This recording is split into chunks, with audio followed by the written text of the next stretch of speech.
One, two, three, Jesus is alive. One, two, three, Jesus is alive. He died for you and me, but on day three, Jesus rose again. Jesus is alive. One, two, three, Jesus is alive. One, two, three, Jesus is alive. He died for you and me, but on day three, Jesus rose again. Jesus is alive. God loved the world, so He gave His Son. Jesus is our friend. He loves everyone.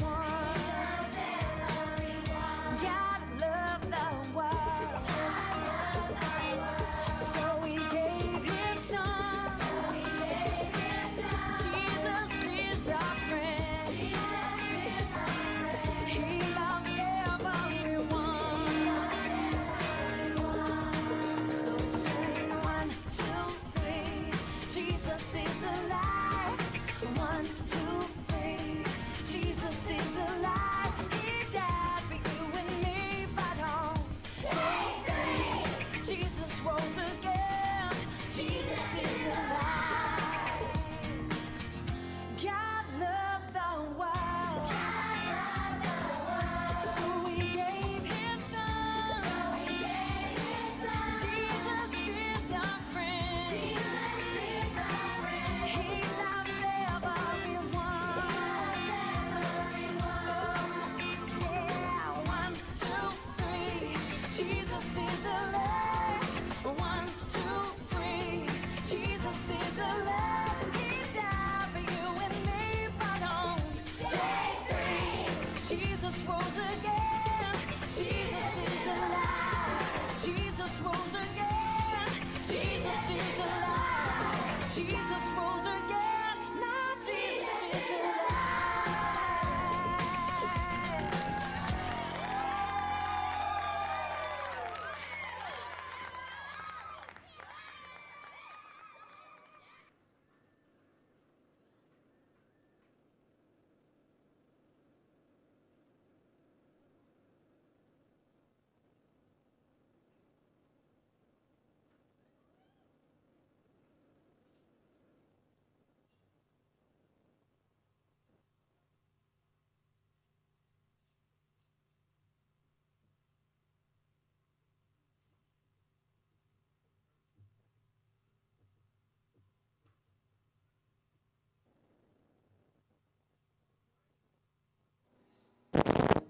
Okay.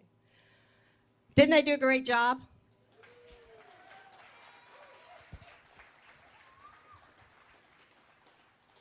Before we get started, one major thing was forgotten. So we wanted to let everybody know, those of you that are visiting, our restrooms are located to my left over here, down the back. And then the ladies are on the right, the left side, and the men are on the right. So if anybody needs to use the facilities.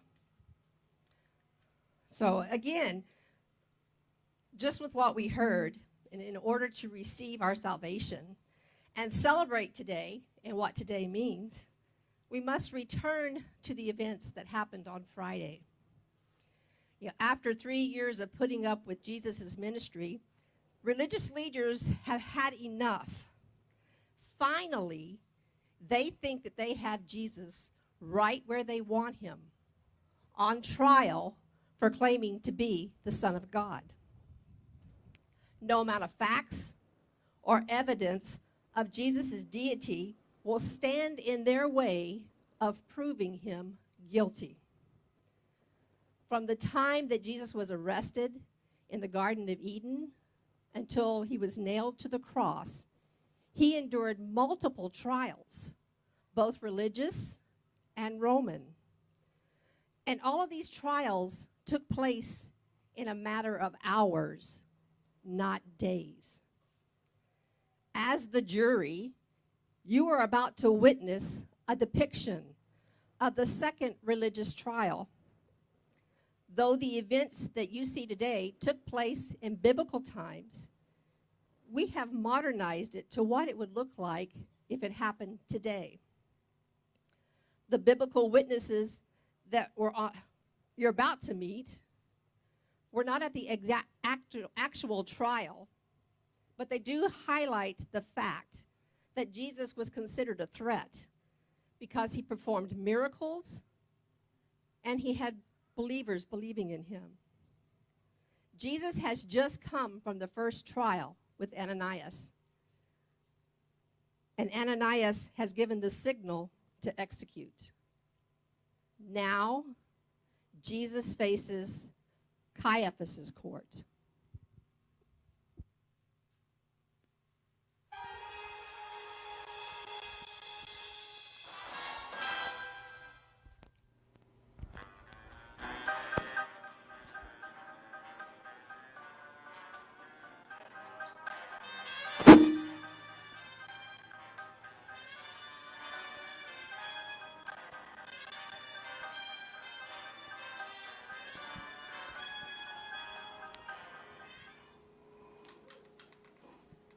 All rise. Hear ye, the court is now in session. The Honorable Judge Caiaphas presiding.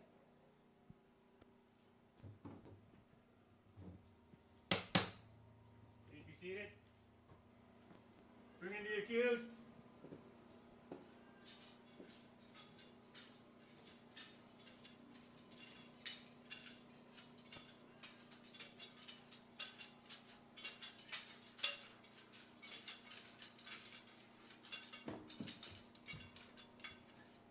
Bailiff, please read the charges. The accused, Jesus of Nazareth, has been charged with being involved in sorcery, witchcraft, and other black arts, and with blasphemy, claiming that he is the Son of God. Bring in the first witness.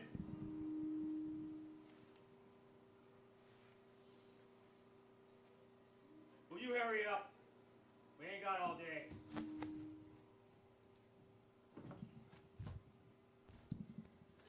Please state your name and occupation, please. Shouldn't I swear on something?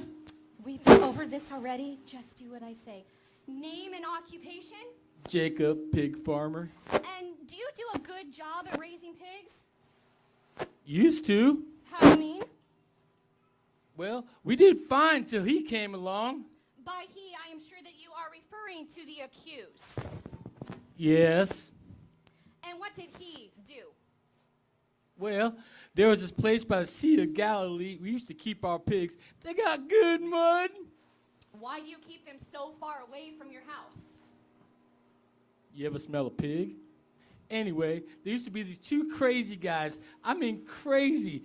They used to yell at people when they walked by. They used to cut themselves with rocks. The town people chained them down once, but they just broke their chains. Then he and some other fellows came in a boat. And as soon as they got to shore, those two crazy guys ran up and knelt before him. So are you saying that they knew him? They even showed him honor by kneeling to him? Yes. Go on. Well, next thing you know, shish boom bah, those two guys were right as snow, and my pigs were acting crazy. How do you mean? Well, they were biting each other, they were trampling on each other, and then they plumb just threw themselves off a cliff into the sea and drowned. And you witnessed this yourself? Well, no, my servants came and, yes, sir, yes, ma'am, I seen the whole thing myself. An eyewitness. And now you have no pigs? I got nothing, and it's all his fault. And how do you think that he was able to do this? The only thing I can think of is he has connections to the spirit world. But those two guys, they treated like he was their master or something. So you're saying that he is the master of the demons? Well, I wouldn't go as far as to say. I mean, yes, he's connected to the world of Beelzebub. Thank you. No further questions. Dad? Nothing? You need to step down. Next witness.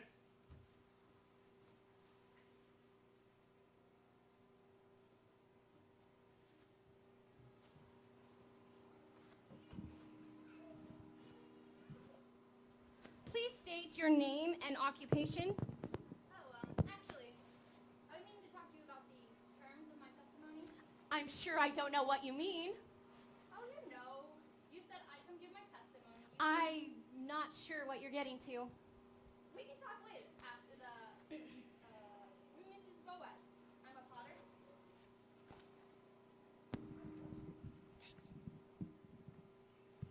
I'm sorry, name again, please. Mrs. Boaz. I'm a potter.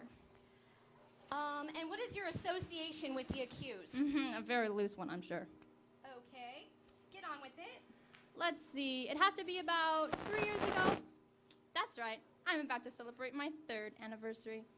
And that's when it happened, at my wedding. That's when what happened? Okay, so the long story is this. It was my husband's and my wedding day. Well, he wasn't my husband yet, but never mind. Actually, I think he was at this point. Get to the point. Sorry, pushy. Anyways, it was the reception after the ceremony. Now, don't get me wrong, most of my family's very moral, God-fearing individuals, but everyone's got a few black sheep, if you catch my drift. Enlighten me. Well, we weren't more than 2 hours into the festivities when we just up and run out of wine. Actually, come think of it, it was my husband's relatives that were... I'm not going to say it again. There I am, wondering what I'm going to do. Because, you know, I can't look cheap when all of a sudden these people are coming up to me, congratulating me on this great tasting wine. I'm wondering, did someone go down to the store? But then some of my servants told me what really happened. How that Jesus fellow over there had them fill up these jugs with water. May I emphasize, it was well water. Anyways, they fill up these jugs with water and does a little hocus pocus on them and somehow turns it into wine. Okay, then what happened? Well, like I said, everybody's coming up to me, telling me what great tasting wine it was, saying how I'm the best host ever. Of course, I couldn't cause a scandal. I took credit for it. But I can tell you this. We've never had him over to the house to look at our wedding pictures. So would you be willing to say that he was only able to do this by, I don't know, some satanic power? I don't know any other explanation. I mean, I love a good sleight of hand trick as much as the next gal, but water into wine, I think that's a little creepy. Thank you. Your witness. Oh, that's right. You don't have anyone to defend you. I'm sorry. You may step down. Next witness.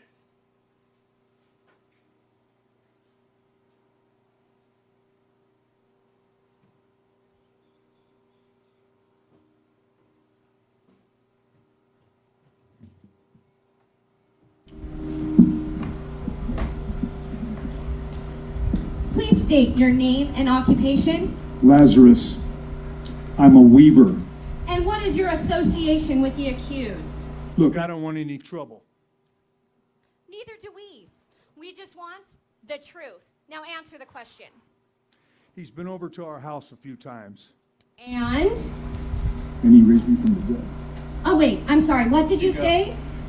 I said he raised me from the dead. Are you suggesting to this court that you died and Jesus, I don't know, somehow raised you back to life? I don't know how else you can take it. So what happened? How did you die? Well, my doctor put me on this high-fat, low-protein diet. And anyhow, I don't think he's a very good doctor. I think he's not good at medicine, but anyhow, I was weaving, and all of a sudden, I started getting dizzy, and my chest started aching, and then I couldn't see, and then I blacked out. But you didn't just black out. No. No, you died. Well, after a few days, anyhow, it was really painful, Okay, then what? Well, then my sister sent word to Jesus to come and help me. To heal you? Maybe, but hey, he's our friend. Very touching. So I'm sure he rushed right to your side, considering you're such great friends and all. Am I right? No, No? no. No, he waited until you were dead. Isn't that right? 4 days dead. And what were you doing those 4 days? Oh, I can't talk about that. I'm serious. No, I cannot talk about what I saw. I can't. Fine, but we will agree that you were not just sleeping. I was not sleeping. Okay, so Jesus shows up. Jesus shows up and he ordered them to remove the obstacles from front of the tomb, and then he called my name. I heard him call. He said, "Lazarus, come out." And I sat up, and had all these bandages wrapped around me like a mummy, and it kind of started hopping out the front of the tomb to Jesus. Have you ever seen anybody else be raised back to life the way that you did? No, So you're saying that you're the only person that you know of who has been raised to life? I've heard of others. We're not here to deal in rumor, only fact. To raise someone from the dead would take some pretty strong powers, wouldn't you agree? Well, he's very, very. Yes or no? Yes. Thank you. Do you consider yourself a godly man? Yes. Can you raise anybody from the dead? No. Neither can I, neither can the judge, and neither can any member of our jury. There only seems to be one explanation for such events occurring, and they all seem to point to the same thing. Jesus of Nazareth is in the company of devils. That's not true. I am done with this witness, and I ask that his last comment be stricken from the record. That's not true. Order. Leave. Sham. Any more witnesses? No, Your Honor, the prosecution rests. Would you like to address any of those that have accused you? Nothing? What about this other charge? That you claim to be the Son of God?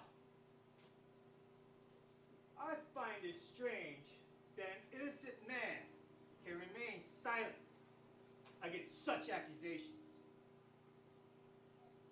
Is this what all your teaching amounts to? Silence in the face of all this evidence? I spoke openly to the world. I spoke in the synagogues and in the temple where all the Jews come together, and I spoke nothing in secret. How dare you talk to me this way? Am I one of your followers that you can treat me with such disrespect? Answer me. Are you the Christ? If I tell you, you won't believe me. If I ask you a question, you will not answer. So from now on, the Son of Man will be seated at the right hand of the power of God.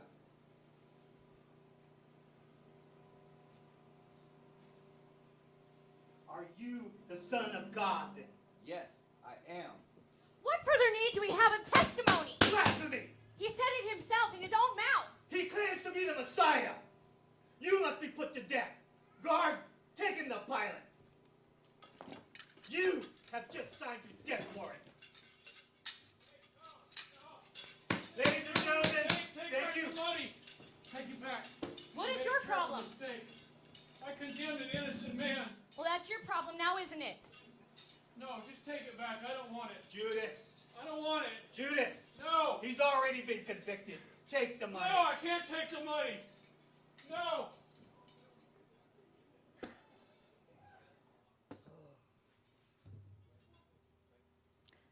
So, what are we supposed to do with that? I don't know. We can't keep it. So what should we do with it? It's blood money. We gotta get rid of it. Are we sure we're doing the right thing? You know, this Jesus is a dime a dozen. Yeah, perhaps we bent the rules a little to get what we wanted. A little? Yes, a little. But like I just said, Jesus is a dime a dozen.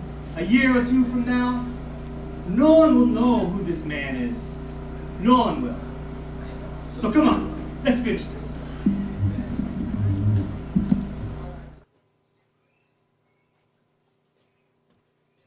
These religious Trials of Jesus show the degree that the Jewish leaders hated him, so much so that they disregarded many of their own laws, such as no trials to take place at night, but this one happened before dawn. The accused must not be asked self-incriminating questions, but he was directly asked if he was the Christ. The accused must be given counsel or representation. Jesus had none. Each member of the council is to vote independently to either convict or acquit. But he was found guilty by acclamation. If a death sentence is given, a night must pass before the executions to take place. But only hours passed before Jesus was put up on that cross. And the Jews have no authority to execute anyone. But even that, it didn't matter. See, from this trial, Jesus was sent before the Sanhedrins. Their decision? Guilty. He then was taken to Pilate. But this time, he was accused of different charges. He was charged with inciting people to riot, not pay their taxes, and claiming to be a king. His decision? Not guilty. Jesus then went to King Herod. Now, King Herod wanted no political liability. His decision? Not guilty. Jesus was then sent back to Pilate, but he wanted no blood on his hands. He left this decision up to the Jewish people. They could either crucify Jesus or Barabbas. They chose Jesus. See, these trials of Jesus represent the ultimate mockery of justice. Jesus, the most innocent man in the history of the entire world, was found guilty. Guilty of crimes he was unjustly accused of and sentenced to death by crucifixion. You see, my friends, Jesus, he paid the ultimate price for your salvation.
One, two, three. Jesus is